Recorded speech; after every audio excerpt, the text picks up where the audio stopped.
شیخ محی الدین ابن العربی رحمۃ اللہ علیہ فرماتے ہیں کہ میں نے حدیث رسول صلی اللہ علیہ وآلہ وسلم میں پڑھا ہے کہ جو شخص 70,000 بار لا الہ الا اللہ محمد رسول اللہ صلی اللہ علیہ وآلہ وسلم پڑھے اس کی مغفرت کر دی جاتی ہے، اور اگر کسی کی بخشش کے لیے پڑھا جائے تو اس کی بھی مغفرت ہو جاتی ہے۔ امیر المومنین سیدنا عثمان بن عفان رضی اللہ تعالیٰ عنہ کا کمال قول مبارک ہے کہ اللہ تبارک و تعالیٰ کی عبادت کا مزہ 4 باتوں میں ہے۔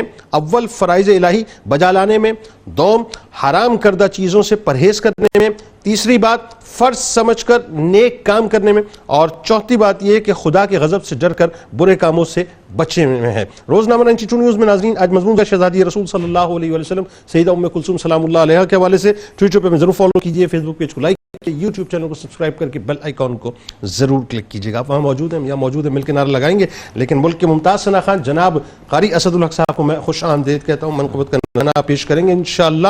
تو بس آئیے جناب مل کے نعرہ لگائیں گے، لا یؤمن احدکم حتی اکون احب الیہ من والدہ وولدہ والناس اجمعین۔ اللہ تعالیٰ آپ کا، ہمارا، ہم سب کا، پاکستان کا اور امت مسلمہ کا حامی و ناصر ہو، آمین۔ پاکستان کا مطلب کیا؟ لا الہ الا اللہ محمد رسول اللہ صلی اللہ علیہ وسلم۔